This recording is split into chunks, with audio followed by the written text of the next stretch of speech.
Hello बच्चों, कैसे हो। स्वागत करता हूं आपके मेरे यूट्यूब चैनल पे। आज हम पढ़ेंगे बच्चों क्लास 8 का चैप्टर सेकंड, जिसका नाम है micro organism friend and Foy. देखो बच्चों, चैप्टर के नाम से पता चल रहा है कि आपको इस चैप्टर में पढ़ना क्या है। चैप्टर का नाम है बच्चों micro organism friend and Foy. यानी जो माइक्रो ऑर्गेनिज्म होते हैं ना बच्चों, वो हमारे फ्रेंड भी होते हैं। यानी आपको जो माइक्रो ऑर्गेनिज्म होते हैं ये फ़ायदे भी पहुँचाता है, और फोई मतलब दुश्मन भी होते हैं, यानी आपको ये नुकसान भी पहुँचाता है। तो बच्चों आपको इस चैप्टर में ये देखना है कि जो माइक्रो ऑर्गेनिज्म होते हैं वो आपको कौन कौन से फ़ायदे पहुंचाता है और कौन कौन से नुकसान पहुंचाता है। ठीक है, तो बिना टाइम को वेस्ट किए चैप्टर को करते हैं स्टार्ट। देखो बच्चों, ये चैप्टर के प्रत्येक टॉपिक्स है, ठीक है, जिसमें पहला टॉपिक आता है बच्चों माइक्रो ऑर्गेनिज्म। ये माइक्रो ऑर्गेनिज्म क्या होते हैं।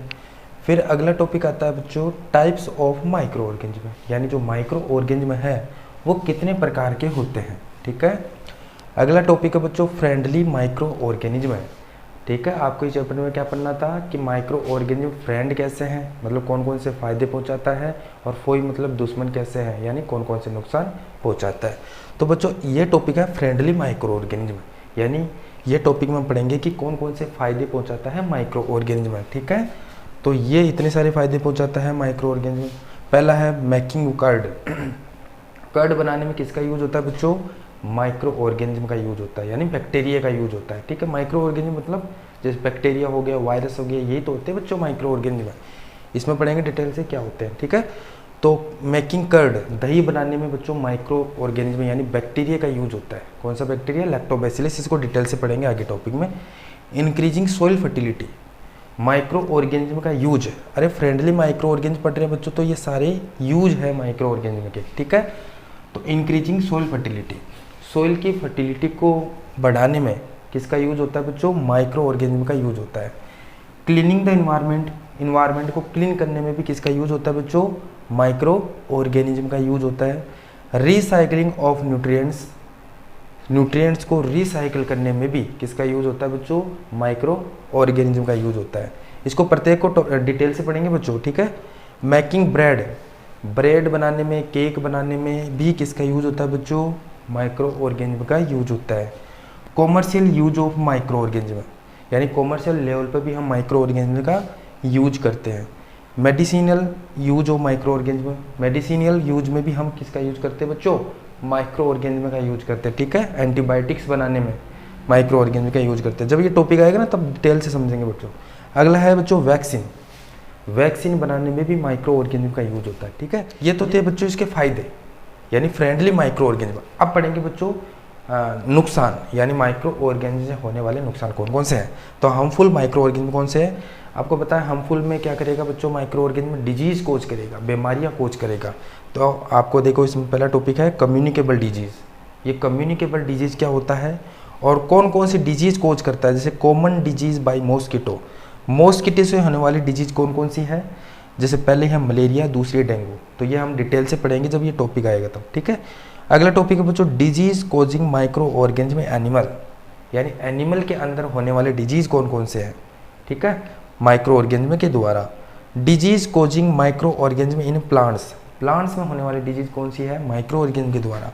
अगला बच्चों फूड पॉइजनिंग, फूड पॉइजनिंग भी बच्चों माइक्रो ऑर्गेनिज्म की वजह से होता है। ठीक है, अगला टॉपिक है फूड प्रिजर्वेशन, यानी फूड को पॉइजन होने से कैसे बचाया जा सकता है, फूड पॉइजन होने से कैसे बचाया जा सकता है, ये इसमें पढ़ेंगे। अगला इस चैप्टर का लास्ट टॉपिक है बच्चों नाइट्रोजन साइकिल। ठीक है, तो स्टार्ट करते हैं बच्चों पहले टॉपिक से, माइक्रो ऑर्गेनिज्म। ठीक है, microorganism, the living organism around us which are not visible to the naked eye are called microorganism, या इसको माइक्रोब्स कहते हैं। क्या मतलब है इसका, देखो लिविंग ऑर्गेनिज्म अराउंड अस, हमारे चारों ओर लिविंग ऑर्गेनिज्म जिसको हम नेकेड आई से नहीं देख सकते, जिनको हम नेकेड आई से नहीं देख सकते, उनको क्या कहते हैं बच्चों, माइक्रो ऑर्गेनिज्म कहते हैं। यानी माइक्रो ऑर्गेनिज्म तो इतने छोटे होते हैं कि हम इसको नेकेड आई से नहीं देख सकते, बहुत छोटे होते हैं, तो इसको हम नेकेड आई से नहीं देख सकते। ठीक है, उनको क्या कहते हैं बच्चों, माइक्रो ऑर्गेनिज्म कहते हैं। तो बताओ माइक्रो ऑर्गेनिज्म को देखने के लिए किसकी आवश्यकता होती है, फिर इसको देखने के लिए बच्चों माइक्रोस्कोप की आवश्यकता होती है। किसकी आवश्यकता होती है, माइक्रोस्कोप की आवश्यकता होती है। इसको आप नेकेड आई से नहीं देख सकते। आगे क्या कह रहा है देखो, they are found in air. अब ये माइक्रो ऑर्गेनिज्म पाया कहाँ जाता है, कहाँ कहाँ पाया जाता है, ये बच्चों हवा में होता है, एयर में होता है, ये बच्चों वाटर में होता है, और ये प्लांट की बॉडी और एनिमल की बॉडी के अंदर होता है। ये प्लांट की बॉडी के अंदर और एनिमल की बॉडी के अंदर होता है। ठीक है, आपको बता दूं कि हमारी बॉडी के अंदर भी बहुत सारे माइक्रो ऑर्गेनिज्म प्रेजेंट है, जैसे बैक्टीरिया हमारी बॉडी के अंदर प्रेजेंट है, मुंह के अंदर प्रेजेंट है, स्मॉल इंटेस्टाइन, लार्ज इंटेस्टाइन के अंदर माइक्रो ऑर्गेनिज्म बैक्टीरिया प्रेजेंट है। अगला टॉपिक है बच्चों, समझ गए इतना। ये एयर में पाया जाता है, वाटर में पाया जाता है, और प्लांट की बॉडी के अंदर और एनिमल की बॉडी के अंदर पाया जाता है। अगला टॉपिक है बच्चों, they can survive in ice cold. अब ये कहाँ कहाँ रह सकता है, कहाँ कहाँ सर्वाइव कर सकता है। आपको बता दूं, ये ठंडे बहुत ज़्यादा एक्सट्रीमली कोल्ड क्लाइमेट के अंदर ये सर्वाइव कर सकता है, बहुत ज़्यादा गर्म क्लाइमेट में भी सर्वाइव कर सकता है। ठीक है, डेजर्ट में भी सर्वाइव कर सकता है, मतलब ये हर जगह सर्वाइव कर सकता है। ये ठंडे जगह भी सर्वाइव कर सकता है, ये गर्म जगह भी सर्वाइव कर सकता है, और ये डेजर्ट यानी रेगिस्तान में भी सर्वाइव कर सकता है। ये हर जगह सर्वाइव कर सकता है। समझ गए? दोबारा से देखो, माइक्रो ऑर्गेनिज्म किसको कहते हैं बच्चों? माइक्रो ऑर्गेनिज्म ऐसे लिविंग ऑर्गेनिज्म हमारे चारों ओर लिविंग ऑर्गेनिज्म जिसको हम नेकेड आई से नहीं देख सकते, उनको बच्चों माइक्रो ऑर्गेनिज्म कहते हैं। ठीक है, इनको माइक्रोब्स भी कहते हैं। ये कहाँ कहाँ पाया जाता है? ये एयर में पाया जाता है, वाटर में पाया जाता है, और प्लांट की बॉडी में और एनिमल की बॉडी में पाया जाता है। ठीक है, ये क्या करे आगे, ये आइस कोल्ड में सर्वाइव कर सकता है। सर्वाइव मतलब ये जिंदा रह सकता है, बहुत ठंडे क्लाइमेट में भी जिंदा रह सकता है, बहुत गर्म क्लाइमेट में भी जिंदा रह सकता है, और ये डेजर्ट इलाके में भी जिंदा रह सकता है। ठीक है बच्चों, इसके बाद में अगला टॉपिक आता है टाइप्स ऑफ माइक्रो ऑर्गेनिज्म, यानी माइक्रो ऑर्गेनिज्म कितने प्रकार के होते हैं।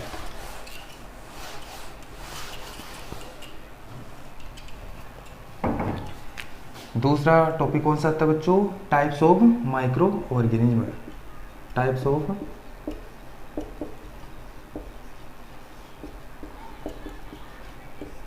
Micro organism. देखो बच्चों, जो माइक्रो ऑर्गेनिज्म होता है ये 5 प्रकार के होते हैं। कितने प्रकार के? 5 प्रकार के होते हैं। कौन कौन से? पहला होता है बच्चों बैक्टीरिया। पहला कौन सा बच्चों? बैक्टीरिया। दूसरा कौन सा है? फंजाई। तीसरा कौन सा है? प्रोटोजोआ। ठीक है, फोर्थ कौन सा है? एल्गी। और लास्ट कौन सा बच्चों? वायरस। आपने 2 का नाम सुना हुआ है, वायरस और बैक्टीरिया, बाकी 3 का नहीं सुना हुआ, आज सुन लो। कितने प्रकार के बच्चों माइक्रो ऑर्गेनिज्म होते हैं? 5 प्रकार के। कौन कौन से? बैक्टीरिया हो गया, फंजाई हो गया, प्रोटोजोआ, एल्गी और वायरस। ये 5 प्रकार के माइक्रो ऑर्गेनिज्म होते हैं। चलो एक एक करके सबको पढ़ते हैं। पहला है बैक्टीरिया। चलो बैक्टीरिया को पढ़ते हैं बच्चों। पहले बैक्टीरिया होते हैं बच्चों, ये सिंगल सेल्ड ऑर्गेनिज्म होते हैं। सिंगल सेल्ड क्या होते हैं बच्चों? सिंगल सेल्ड ऑर्गेनिज्म होता है। सिंगल सेल्ड का मतलब आपको पता है कि दुनिया में जितने भी लिविंग ऑर्गेनिज्म है वो सेल से बने हैं। अगर एक सिंगल सेल से बने होते हैं उनको यूनिसेलुलर ऑर्गेनिज्म कहते हैं। अगर बहुत सारे सेलों से बने हो तो बच्चों हम उनको मल्टी सेलुलर ऑर्गेनिज्म कहते हैं। तो बैक्टीरिया बच्चों हमेशा सिंगल सेल से बनता है, तो हम उसको क्या कहेंगे? यूनिसेलुलर। क्या कहेंगे बच्चों? यूनिसेलुलर कहेंगे। समझिए इतना, आगे चलते हैं। जो बैक्टीरिया होते हैं बच्चों ये अलग अलग शेप का पाया जाता है। अलग अलग शेप का बैक्टीरिया पाया जाता है। कैसा? ये देखो बच्चों, ये स्पेरिकल भी हो सकता है, ये बच्चों स्पाइरल भी हो सकता है। स्पेरिकल शेप का भी हो सकता है, ये स्पाइरल शेप का भी हो सकता है। ठीक है, ये बच्चों आपका रोड शेप का हो सकता है, और ये आपका कोमा शेप का हो सकता है। बैक्टीरिया होता है ये 4 शेप में पाया जाता है। आपको बता दूं दुनिया में कई हजारों प्रकार के बैक्टीरिया पाए जाते हैं। हजारों प्रकार की वेराइटी के बैक्टीरिया पाए जाते हैं। एक वेराइटी का बैक्टीरिया नहीं होता, हजारों प्रकार की वेराइटी के बैक्टीरिया होते हैं। कौन सा बैक्टीरिया कौन सी बीमारी कोज करता है? अलग अलग बैक्टीरिया होते हैं ना बच्चों, वो अलग अलग बीमारी को कोज करता है। ठीक है, कारण बनता है। तो ये कई प्रकार के बैक्टीरिया होते हैं। तो ये 4 टाइप के होते हैं। या तो बैक्टीरिया स्पेरिकल यानी गोल हो सकता है, या तो स्पेरिकल गोल हो सकता है ऐसे, या वो जो स्पाइरल हो सकता है। स्पाइरल मतलब ऐसा शेप का हो सकता है। ये स्पाइरल है। आपकी बुक में इस स्पाइरल का डायग्राम दे रखा है, समझ लेना, स्पाइरल डायग्राम दे रखा है बैक्टीरिया का। यह बच्चों रोड शेप का हो सकता है, रोड मतलब नाम से पता चल रहा है रोड, ऐसे रोड शेप का होगा, ऐसे ऐसे। यह बच्चों कोमा शेप का हो सकता है, कोमा जानते हो, ऐसे ऐसे कोमा शेप का हो सकता है। तो बैक्टीरिया कितने शेप के हो सकते हैं? 4 शेप के। तो आपकी बुक में ये 2 का दे रखा है, स्पाइरल शेप का और रोड शेप के बैक्टीरिया दे रखे हैं, समझ गए इतना? चलो आगे चलते हैं। तो बैक्टीरिया से होने वाली डिजीज कौन कौन सी है बच्चों? क्वेश्चन आ सकता है कि बैक्टीरिया से होने वाली 2 डिजीज के नाम लिखिए, तो कौन कौन सी लिख सकते हो आप? पहले लिख देते हैं ट्यूबरकुलोसिस, ट्यूबरकुलोसिस, हम इसको शॉर्ट में क्या कहते हैं बच्चों? टीबी कहते हैं, ट्यूबरकुलोसिस। तो ट्यूबरकुलोसिस हमेशा बैक्टीरिया से होता है। किससे होता है? बैक्टीरिया से, वायरस से नहीं होता। किससे होता है? बैक्टीरिया से। अगला देखो, अगला है बच्चों न्यूमोनिया, लिख दो। न्यूमोनिया होता है, इसमें पी आता है बच्चों, पहले न्यूमोनिया में पी आता है। तो न्यूमोनिया भी बच्चों किससे होता है? बैक्टीरिया से होता है। अगला लिख दो कोलेरा, कोलेरा, कोलेरा का मतलब हैजा, कोलेरा होता है बच्चों, ये भी किससे होता है? बैक्टीरिया से होता है। है बात समझ में? ये तो हो गया बैक्टीरिया से होने वाली डिजीज। आपने क्या देखा कि बैक्टीरिया होता है सिंगल सेल्ड होता है, यूनिसेलुलर बोलते हैं, ये अलग अलग शेप का होता है, ये स्पेरिकल हो सकता है, ये स्पाइरल हो सकता है, रोड शेप का हो सकता है, या कोमा शेप का हो सकता है। इससे होने वाली बच्चों 3 डिजीज मैंने लिख दी है, ट्यूबरकुलोसिस, टीबी बोलते हैं शॉर्ट में, न्यूमोनिया हो गया, कोलेरा हो गया, ठीक है। अब बात करते हैं बच्चों 1-2 बैक्टीरिया के नाम लिख देते हैं। जैसे मैं एक बैक्टीरिया का नाम लिख देता हूँ, लैक्टोबैसिलस, लैक्टोबैसिलस। एक बैक्टीरिया बच्चों लैक्टोबैसिलस, ये कर्ड में पाया जाता है। किस में पाया जाता है बच्चों? कर्ड में। दही में कौन सा बैक्टीरिया पाया जाता है? लैक्टोबैसिलस। एक बैक्टीरिया का वो नाम लिख देता हूँ, राइजोबियम, यागो राइजोबियम, ठीक है। इसको हम आगे देखेंगे, राइजोबियम इसमें देखेंगे, इंक्रीजिंग सोइल फर्टिलिटी में हम राइजोबियम को डिटेल से देखेंगे, लैक्टोबैसिलस मेकिंग कर्ड में देखेंगे। तो मैंने बच्चों 2 बैक्टीरिया के नाम लिख दिए, वैसे तो हजारों बैक्टीरिया के होते हैं, लेकिन मैंने 2 बैक्टीरिया के नाम लिख दिए, समझ गए? ये है बैक्टीरिया, कंप्लीट हुआ बैक्टीरिया। फंजाई पे आ जाओ। फंजाई बच्चों पहले तो बात करते हैं, फंजाई कैसा होता है? सिंगल सेल्ड होता है या मल्टी सेलुलर होता है? फंजाई बच्चों हमेशा मल्टी सेलुलर होता है। कैसा होता है? Multi cellular. ये हमेशा बच्चों मल्टी सेलुलर होता है, ये सिंगल सेल से नहीं बना होता, बहुत सारे सेलों से बना होता है। आपको बता दूं कि जो फंजाई होता है ना, जब आप इसको माइक्रोस्कोप में देखोगे ना, तो ये आपको प्लांट जैसा स्ट्रक्चर नजर आएगा। कैसा? प्लांट जैसा। तो प्लांट क्या होते हैं बच्चों? ऑटोट्रोपिक या हेटेरोट्रोपिक, ये आपने 7th क्लास में देखा था। ऑटोट्रोपिक यानी जो अपना खाना खुद बना सकते हैं, उनको ऑटोट्रोपिक कहते हैं। तो ऑटोट्रोपिक कौन आता है बच्चों? ग्रीन प्लांट्स और ब्लू ग्रीन एल्गी। हेटेरोट्रोपिक मतलब जो अपना खाना खुद नहीं बना सकता, उसको क्या कहते हैं बच्चों? हेटेरोट्रोपिक। तो देखो बच्चों, ये प्लांट जैसा दिखता है, मल्टी सेलुलर है, प्लांट जैसा दिखता है, इसका मतलब ये प्लांट जैसा दिखता है लेकिन अपना खाना खुद नहीं बनाता, ये मल्टी सेलुलर और क्या होते हैं बच्चों? हेटेरोट्रोपिक होता है, ठीक है। आपके बुक में 3 प्रकार के फंजाई, इसको फंगस भी बोल सकते हैं बच्चों, फंजाई क्या होते हैं? फंगस होता है। 3 प्रकार के फंगस आपको दे रखे हैं। कौन कौन से? पहला दे रखा है बच्चों ब्रेड मोल्ड, डायग्राम दे रखा है ब्रेड मोल्ड का,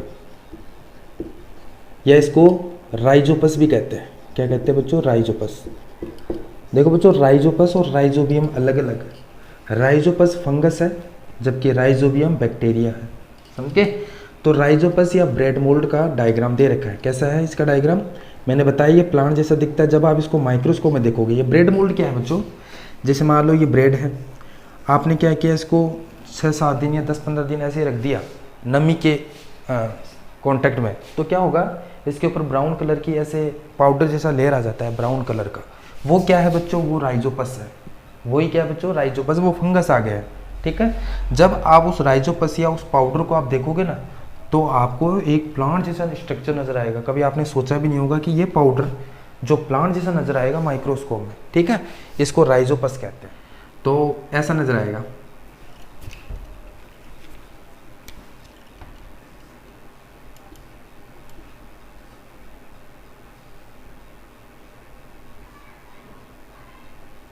ऐसा, ये बच्चों राइजोपस, ठीक है।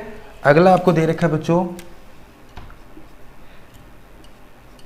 पेनिसिलियम, पेनिसिलियम,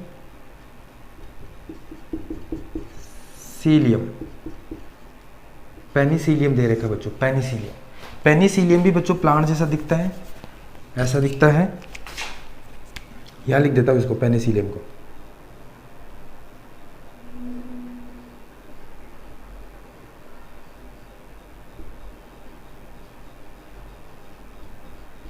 आप देख लेना, ऐसा दिखता है पेनिसिलियम, ठीक है। ये भी प्लांट जैसा है, ये भी क्या बच्चों, फंगस है।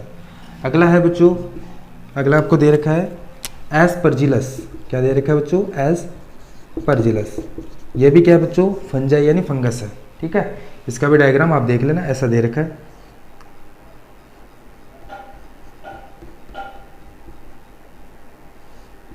ऐसा। ये है एस्परजिलस, ठीक है। अब बात करते हैं फंजाई यानी फंगस से होने वाली डिजीज कौन सी है। एक बता देता हूँ कौन सी है बच्चों, रिंगवॉर्म। कौन सी, रिंगवॉर्म। जो दाद आपको हो जाता है, दाद, वो हमेशा किससे होता है बच्चों, फंजाई यानी फंगस से होता है। आई बात समझ में। फंगस में आपने क्या सीखा, यानी फंजाई में आपने क्या सीखा, फंजाई में सीखा कि जो फंजाई होते हैं वो मल्टी सेलुलर होते हैं, हेटेरोट्रोपिक होते हैं। भले ये प्लांट जैसे दिखता है लेकिन ये ऑटोट्रोपिक यानी अपना खाना खुद नहीं बनाते। जैसे ब्रेड मोल्ड हो गया, पेनिसिलियम हो गया, एस्परजिलस हो गया, ये क्या बच्चों सारे फंजाई के एग्जाम्पल है, ठीक है। ये से इसका डायग्राम है राइजोपस का, ये पेनिसिलियम का है और ये एस्परजिलस का है। इससे होने वाली डिजीज कौन सी हो सकती है, रिंगवॉर्म हो सकती है। वैसे बहुत सारी हो सकती है, मैं एक बताया रिंगवॉर्म। आ जाओ प्रोटोजोआ पे आओ बच्चों। प्रोटोजोआ की बात करें तो बताओ ये यूनिसेलुलर होता है, मल्टी सेलुलर होता है, क्या होता है। ये बच्चों यूनिसेलुलर और मल्टी सेलुलर दोनों हो सकते हैं।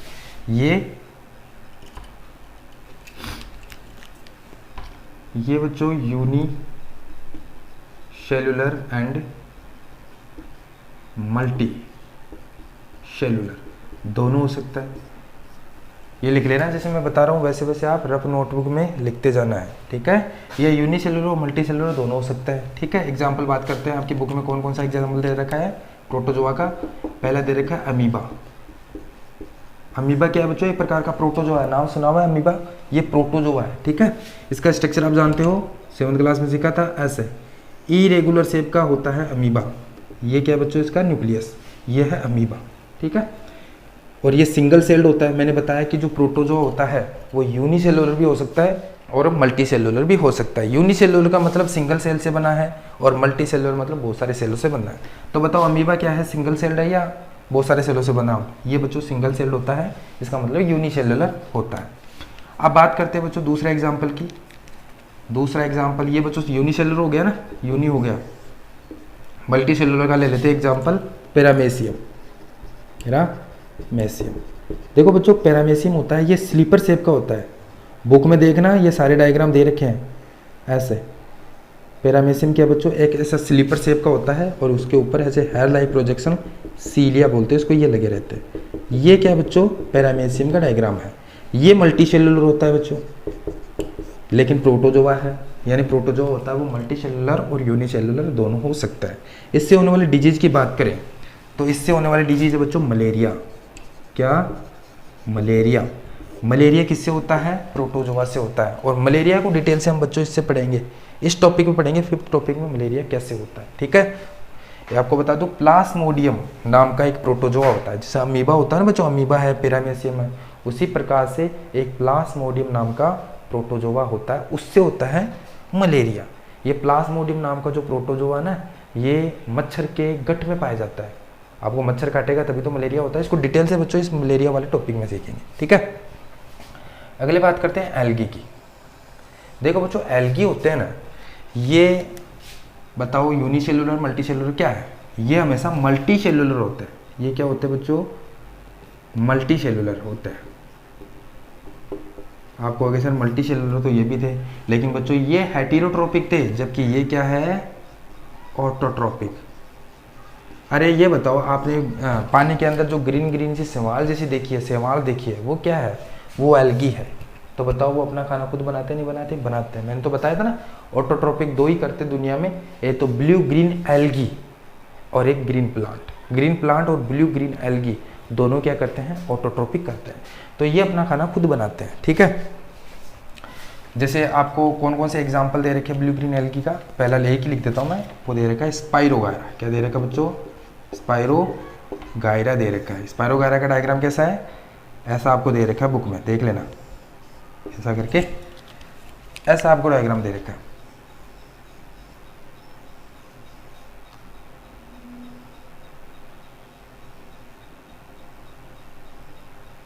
ऐसा, ये बच्चों क्या है, स्पाइरोगायरा, ठीक है। ये स्पाइरोगायरा याद रखना, स्पाइरोगायरा क्या है, एक प्रकार का एल्गी है। इससे होने वाले डिजीज की बात करें तो बच्चों इससे आपको फूड पॉइजनिंग हो सकती है, फूड पॉइजनिंग हो सकती है।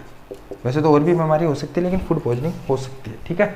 आगे बात करते हैं वायरस की। वायरस आप कहोगे सर बताओ वायरस मल्टी सेलुलर है या यूनिसेलुलर है? वायरस कुछ भी नहीं है, ना तो ये मल्टी सेलुलर है ना ये यूनिसेलुलर है। यूनिसेलुलर और मल्टी सेलुलर कब होगा? जब ये सेल से बना होता है। वायरस कभी सेल से बना नहीं होता है, इसकी अलग ही कहानी है। ये चारों बच्चों सेल से बने होते हैं लेकिन वायरस कभी सेल से नहीं बनता, ये याद रखना आपको, ठीक है। तो वायरस बनता किससे? तो वायरस सेल से नहीं बनता तो फिर ये क्या है, लिविंग है क्या ये? अगर कोई दुनिया में सेल से नहीं बना होता वो तो नॉन लिविंग हो गया। जो सेल से बना होता है वो लिविंग होता है, जो सेल से नहीं बना होता वो नॉन लिविंग है। तो क्या ये नॉन लिविंग है? बिल्कुल भी नहीं। ये दोनों कैटेगरी में आता है, ये लिविंग भी है बच्चों और नॉन लिविंग भी है। जब ये होस्ट की बॉडी के अंदर, जैसे मान लो मैं होस्ट हूँ तो अगर मेरी बॉडी के बाहर भी ये पड़ा हुआ है तब तो ये नॉन लिविंग है, लेकिन जब ये किसी होस्ट की बॉडी के अंदर चला जाता है तो ये लिविंग हो जाता है। तो ये दोनों के बीच का है, ये लिविंग भी है बच्चों और नॉन लिविंग भी है, ठीक है। ये जब किसी की बॉडी के अंदर जाता है तब तो लिविंग हो जाता है, लेकिन जब बाहर पड़ा रहता है तब नॉन लिविंग अनएक्टिव रहता है, ठीक है। तो ये दोनों कंडीशन के बीच का है। अब ये किसका बना होता है बच्चों? बात करिए बना किसका होता है? आप कहोगे सर ये सेल का नहीं बना, तो किसका बना है? ये बच्चों प्रोटीन का बना, प्रोटीन का बना होता है, ठीक है, प्रोटीन का बना होता है। अब बात करते हैं इससे होने वाले डिजीज की। जैसे वायरस तो बहुत सारे बच्चों, पोलियो का वायरस हो गया, डेंगू का वायरस हो गया। डेंगू भी बच्चों वायरस की वजह से होता है। मलेरिया किसकी वजह से होता है? प्रोटोजोआ की वजह से, प्लाज्मोडियम नाम का प्रोटोजोआ। लेकिन डेंगू वायरस की वजह से होता है। ये क्वेश्चन आ सकता है बच्चों, 2-3 एग्जाम्पल, आपको कंफ्यूज नहीं होना, सारा पता होना चाहिए कि कौन सी बीमारी किसकी वजह से होती है, ठीक है। तो वायरस कौन कौन से? जैसे पोलियो का वायरस हो गया, डेंगू का वायरस हो गया, HIV का वायरस, एड्स, HIV वायरस, कौन कौन सा? HIV virus. एड्स भी बच्चों आपको किसकी वजह से हो सकता है? वायरस की वजह से होता है, ठीक है। तो इससे होने वाले डिजीज मैंने बता दिया, पोलियो का वायरस हो गया, डेंगू का वायरस हो गया, HIV वायरस, HIV, इससे कौन सी बीमारी होती है? एड्स बीमारी होती है, एड्स, ठीक है। अब बात करते हैं वायरस की वजह से होने वाली डिजीज कौन कौन सी है। वायरस से जैसे मान लो जैसे बच्चों कॉमन कोल्ड होता है, आपको सर्दी जुकाम लगती है, वो वायरस की वजह से लगती है, ठीक है। दूसरा आपको फ्लू हो जाता है, वो भी वायरस की वजह से होता है। आपको बच्चों इन्फ्लुएंजा हो जाता है, ये भी वायरस की वजह से होता है, शरीर गर्म हो जाता है, ठीक है। बात करते हैं एड्स होता है, ये भी बच्चों वायरस की वजह से होता है। आपको मीजल्स होता है, ये भी बच्चों वायरस की वजह से होता है। पोलियो होता है बच्चों, वो भी किसकी वजह से होता है? पोलियो वायरस की वजह से होता है। वैसे तो वायरस के बहुत सारे एग्जाम्पल हैं, सबसे ज़्यादा एग्जाम्पल किसके पाए जाते हैं बच्चों? वायरस के पाए जाते हैं। वायरस होता है, वायरस और बैक्टीरिया के पाए जाते हैं। वायरस और बैक्टीरिया की वजह से बहुत सारी बीमारियाँ होती है। आई बात समझे? ये तो हो गया बच्चों पहला हमारा टाइप्स ऑफ माइक्रो ऑर्गेनिज्म। अब पढ़ेंगे बच्चों फ्रेंडली माइक्रो ऑर्गेनिज्म। स्क्रीनशॉट ले लो और आराम से एक एक करके रफ नोटबुक में उतारना आपको। अब बात करते हैं बच्चों फ्रेंडली माइक्रो ऑर्गेनिज्म, ठीक है, यानी हमें कौन कौन से फायदे पहुंचाता है माइक्रो ऑर्गेनिज्म, ये तो पढ़ना था चैप्टर।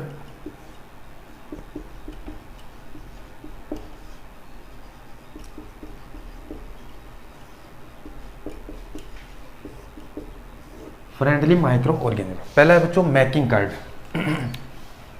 पहला कौन सा बच्चों? Making card. दही बनाने के लिए किसका यूज होता है बच्चों?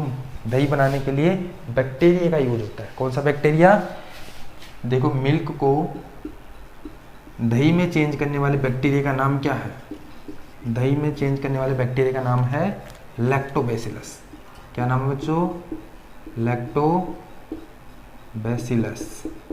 लैक्टोबैसिलस नाम का जो बैक्टीरिया है वो बच्चों दही में पाया जाता है। हम क्या करते हैं? मिल्क से कर्ड बनाने के लिए हम क्या करते हैं? दूध में थोड़ा सा क्या डाल देते हैं बच्चों? कर्ड डाल देते हैं, दही डाल देते हैं, जिससे क्या होगा?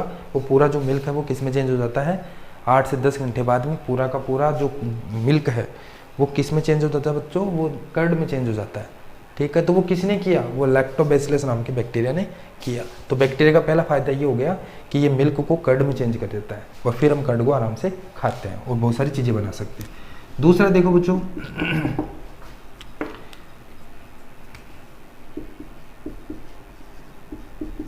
Increasing soil fertility.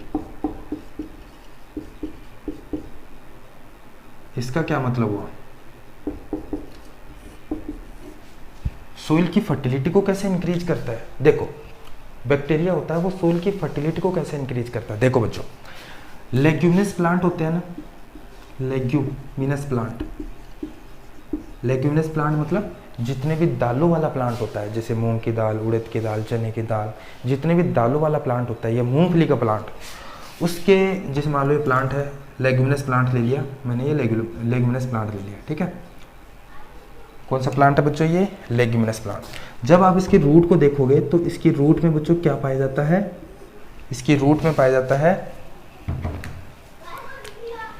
ऐसे बच्चों, रूट के सॉरी इसकी रूट में बच्चों ऐसे नोड्यूल पाया जाता है। क्या पाया जाता है, ऐसे नोड्यूल, ऐसा स्ट्रक्चर मिलेगा जिसको हम क्या कहते हैं बच्चों, रूट नोड्यूल कहते हैं। क्या कहते हैं, इसको कहते हैं रूट नोड्यूल। ये किस में पाया जाता है, केवल लेग्यूमिनस प्लांट में पाया जाता है। ठीक है, अब इसके ये रूट नोड्यूल के अंदर बच्चों एक बैक्टीरिया पाया जाता है, इस बैक्टीरिया का नाम है राइजोबियम बैक्टीरिया। कौन सा बैक्टीरिया, राइजोबियम बैक्टीरिया। हम ये पढ़ रहे हैं कि ये सोइल की फर्टिलिटी को कैसे इंक्रीज करता है। तो ये राइजोबियम बैक्टीरिया है, ये सोइल की फर्टिलिटी को इंक्रीज करेगा। कैसे, देखो ये प्लांट है बच्चों, इस प्लांट को बच्चों नाइट्रोजन चाहिए। क्या चाहिए, नाइट्रोजन। आप कहोगे सर नाइट्रोजन तो हवा में बहुत होती है, 78% नाइट्रोजन होती है हवा में, तो ये हवा से नाइट्रोजन ले लेगा लीफ के थ्रू और यूज में ले लेगा, नहीं। आप कहोगे सर नाइट्रोजन, पहली बात तो नाइट्रोजन चाहिए क्यों, नाइट्रोजन से बच्चों ये क्या बनाएगा, प्रोटीन बनाएगा। प्रोटीन नाइट्रोजन से बनता है, इस बात को याद रखना।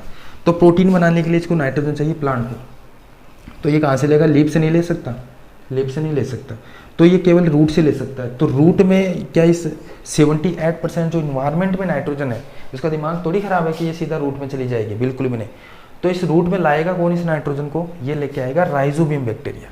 कौन लेके आएगा बच्चों, राइजोबियम बैक्टीरिया लेके आएगा और कंपाउंड के फॉर्म में इसको चेंज कर देगा। जैसे NO2 NO3 ऐसे कंपाउंड के रूप में आ गया मिट्टी में।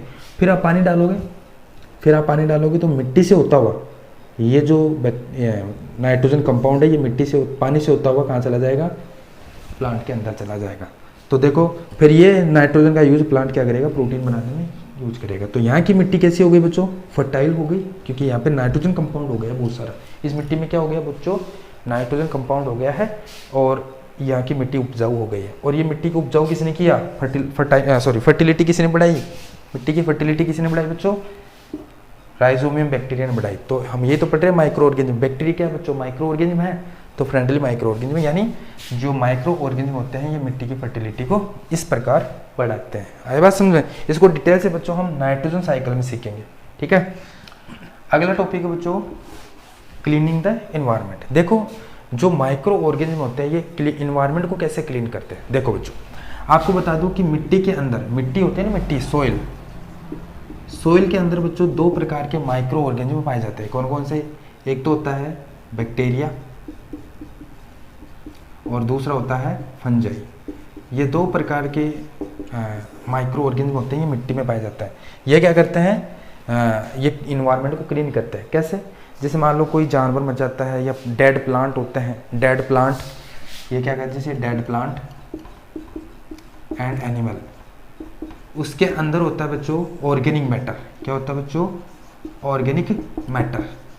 अरे ऑर्गेनिक मैटर होता नहीं होता डेड प्लांट और एनिमल के अंदर, जैसे डेड प्लांट है, डेड एनिमल है, उसके अंदर ऑर्गेनिक मैटर जैसे प्रोटीन होता है, जैसे कार्बोहाइड्रेट होता है। क्या होता है बच्चों, कार्बोहाइड्रेट। अरे डेड प्लांट और एनिमल के अंदर ऑर्गेनिक मैटर होता है। ऑर्गेनिक मैटर का मतलब जैसे प्रोटीन हो गया, कार्बोहाइड्रेट हो गया। अरे पूरी बॉडी किसकी बनी होती है, एनिमल और प्लांट की पूरी बॉडी इसकी तो बनी होती है, प्रोटीन, कार्बोहाइड्रेट, विटामिन, फैट, इनकी तो बनी होती है फैट की। ठीक है, तो जब कोई जानवर मर जाता है तो हम उसको मिट्टी में डाल देते हैं, तो वो क्या करेगा, बैक्टीरिया और फंजाई उस ऑर्गेनिक मैटर को, प्रोटीन वगैरह ये ऑर्गेनिक है, उसको क्या करेगा, सिंपल में चेंज कर देगा बच्चों। उस ऑर्गेनिक मैटर को चेंज कर देगा किसमें, सिंपल में, सिंपल में चेंज कर देगा। और मिट्टी में चेंज कर देता है, सिंपल में चेंज कर देगा, और फिर पूरे उसको प्रोटीन और कार्बोहाइड्रेट को किस में मिला देगा, मिट्टी में मिला देगा। ये क्या बच्चों, सोइल है। तो इस पूरी ऑर्गेनिक मैटर को चेंज कर देगा सिंपल में, और उस सिंपल को चेंज मिला देगा किसमें, मिट्टी में। इस प्रकार ये मिट्टी में चेंज कर देता है। तो आपने देखा कि कोई जानवर मर जाता है, उसको हम ऐसे छोड़ देते हैं मिट्टी में, तो वो क्या होगा, मिट्टी के अंदर बैक्टीरिया और फंजाई होते हैं, उसको डिकम्पोज करेंगे, उसके अंदर जितने भी ऑर्गेनिक मैटर है उसको सिंपल में चेंज कर देंगे और मिट्टी में तब्दील कर देंगे। इस प्रकार इन्वायरमेंट क्लियर रहता है। अगर बच्चों ये बैक्टीरिया और फंजाई नहीं होता ना, तो दुनिया में लाशों का ढेर लग जाता, क्योंकि उसको डिकम्पोज करने वाला कोई नहीं होता। तो इस प्रकार बैक्टीरिया और फंजाई क्या करता है, उसको डिकम्पोज करके मिट्टी में चेंज कर देता है। ठीक है, तो इस प्रकार क्या होता है, ये इन्वायरमेंट को क्लीन रखता है। अगर ये बैक्टीरिया और फंजाई नहीं होता ना, तो दुनिया में लाशों का ढेर लग जाता है। तो इन्वायरमेंट क्लीन कहाँ से होता है फिर, तो इस प्रकार ही क्लीन करता है। समझिए। इसके बाद में टॉपिक है बच्चों कौन सा, फोर्थ वाला, रिसाइकलिंग ऑफ न्यूट्रिएंट। इसका क्या मतलब है, आपको पता है न्यूट्रिएंट कितने होते हैं, 5 होते हैं। प्रोटीन हो गया, फैट हो गया, विटामिन हो गया, मिनरल हो गया, ठीक है, कार्बोहाइड्रेट होगा, फैट हो गया। तो इस प्रकार 5 प्रकार के न्यूट्रिएंट होते हैं। किसी भी बॉडी में 5 प्रकार के न्यूट्रिएंट होते हैं। मेरी बॉडी भी इस 5 न्यूट्रिएंट से बनी होती है। ठीक है, अब देखो ये तो है रिसाइकलिंग ऑफ न्यूट्रिएंट। का मतलब क्या होगा, जैसे अभी आपने देखा कि जो फंजाई और बैक्टीरिया होते हैं, ये क्या करते हैं, जैसे मान लो और कोई डेड प्लांट और डेड एनिमल है, उसके अंदर ऑर्गेनिक मैटर होता है, ऑर्गेनिक मैटर, उस ऑर्गेनिक मैटर को चेंज कर दिया जाता है बैक्टीरिया और फंजाई के द्वारा। किसमें, उसको चेंज कर दिया जाता है सिंपल सब्सटेंस में। सिंपल सब्सटेंस में चेंज करके ये किस में मिला देता है, फिर ये मिट्टी में मिला देता है। तो यहाँ की मिट्टी क्या हो जाएगी, फर्टाइल हो जाएगी, न्यूट्रिएंट वाली। तो ये देखो इसके अंदर जितने भी न्यूट्रिएंट थे, ऑर्गेनिक मैटर, अरे कोई डेड प्लांट और एनिमल है उसके अंदर न्यूट्रिएंट थे, अब न्यूट्रिएंट वापस मिट्टी में मिला दिया गया। फिर यहाँ पे जो भी प्लांट उगाएंगे ना, तो वो ज़्यादा ग्रो करेगा। तो इस प्रकार वापस रिसाइकिल कर दिया न्यूट्रिएंट को, उससे डेड एनिमल और प्लांट से न्यूट्रिएंट लेकर उसको मिट्टी में मिला दिया। फिर मिट्टी में क्या होगा, जो प्लांट यहाँ पे उगाएंगे ना, तो वो ज़्यादा ग्रो करेगा, क्योंकि यहाँ की मिट्टी क्या हो गई, फर्टाइल हो गई है, और वो न्यूट्रिएंट मिट्टी में आ गया है। तो इसको कहते हैं रिसाइकिल ऑफ न्यूट्रिएंट। यहाँ से जो न्यूट्रिएंट है वो यहाँ आ गया। इस प्रकार रिसाइकिल ऑफ न्यूट्रिएंट होता है। तो ये किसने किया बच्चों, ये किया माइक्रो ऑर्गेनिज्म, बैक्टीरिया और फंजाई। अगला है बच्चों मेकिंग ब्रेड। ब्रेड बनाने में कैसे यूज होता है ये सीखेंगे। मेकिंग ब्रेड, ब्रेड बनाने में किसका यूज होता है बच्चों, माइक्रो ऑर्गेनिज्म में। कौन सा माइक्रो ऑर्गेनिज्म है, ईस्ट नाम का माइक्रो ऑर्गेनिज्म। ये क्या है बच्चों, ईस्ट क्या है, आपको बता दो, ईस्ट एक प्रकार का फंजाई है। अभी आपने देखा फंजाई, फंजाई क्या है, ईस्ट है, सॉरी ईस्ट पर एक प्रकार का फंजाई है, ठीक है, फंगस होता है ईस्ट। ये आपको बच्चों पाउडर जैसा दिखता है, क्या दिखता है, पाउडर जैसा दिखता है, ठीक है। जब आप किसी जहाँ पे ब्रेड या केक बनता है वहाँ पे देखोगे ना, तो क्या होता है, जब ब्रेड का या केक का आटा बनाते हैं ना, तो उस टाइम पे उसमें क्या डाल देते हैं, थोड़ा सा ईस्ट डाल देते हैं, व्हाइट कलर का पाउडर डाल देते हैं, फिर उसको 10 से 15 मिनट ऐसे रहने देते हैं। तो क्या होगा, जैसे आपको डायग्राम भी दे रखा है ऐसे, इसमें क्या डाल रखा है बच्चों, इसमें यहाँ तक क्या डाल रखा है, आटा डाल रखा है, ठीक है।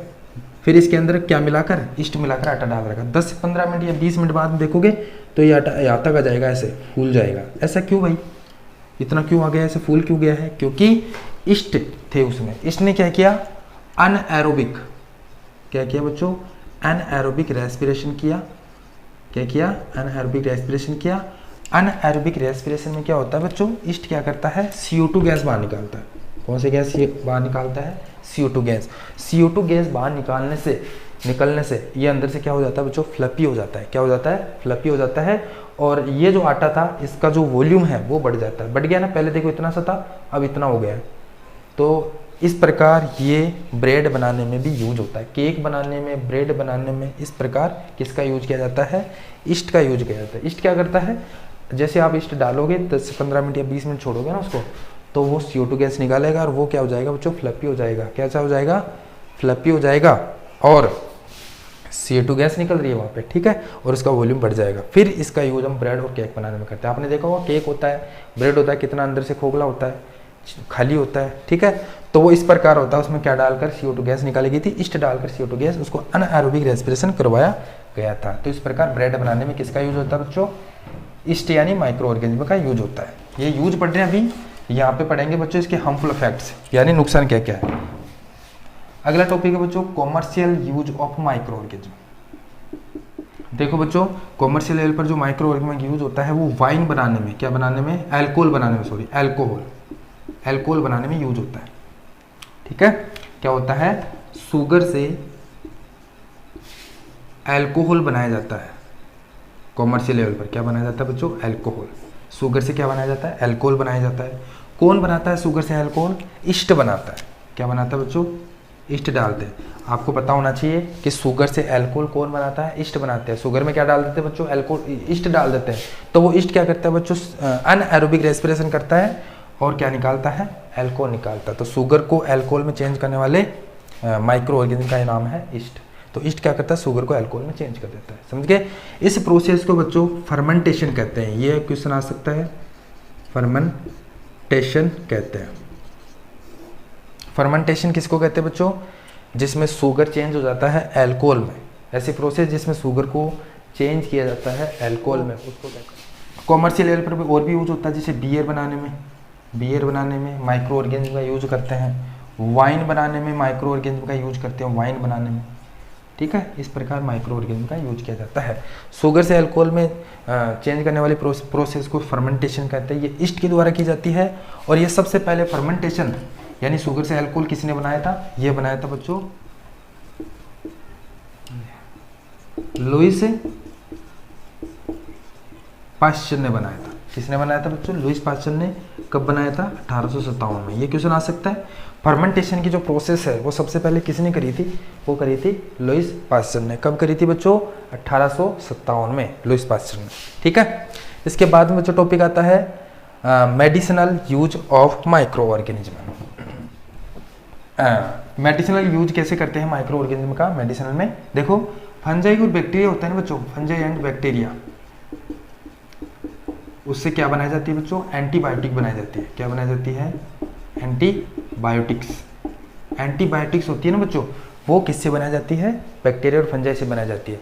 अरे कभी आपको बैक्टीरिया से कोई डिजीज हो जाती है, बैक्टीरिया से कोई डिजीज हो जाती है, तो आप डॉक्टर के पास जाओगे ना तो वो आपको एंटीबायोटिक्स देता है। क्या बच्चों कह देता है, एंटीबायोटिक्स देता है। जो दवाई देता है ना उसको एंटीबायोटिक्स बोलते हैं, ठीक है। एंटीबायोटिक्स होती है। और कौन सी, जब आपको बैक्टीरिया से डिजीज होती है ना तो एंटीबायोटिक्स देता है, ठीक है। तो ये एंटीबायोटिक किसकी बनी होती है बच्चों, बैक्टीरिया और फंजाई की बनी होती है। बताओ दवाई किसकी बनी है, बैक्टीरिया और फंजाई। और बैक्टीरिया और फंजाई क्या बच्चों, माइक्रो ऑर्गेनिज्म है।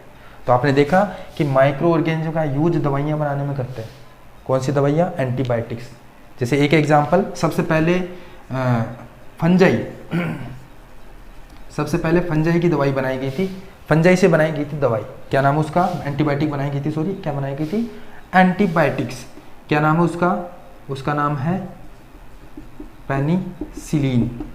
पेनिसिलिन नाम की एंटीबायोटिक्स सबसे पहले दुनिया में बनाई गई थी। दुनिया में सबसे पहले कौन सी एंटीबायोटिक्स बनाई गई थी, पेनिसिलिन नाम की एंटीबायोटिक्स बनाई गई थी। किसके द्वारा,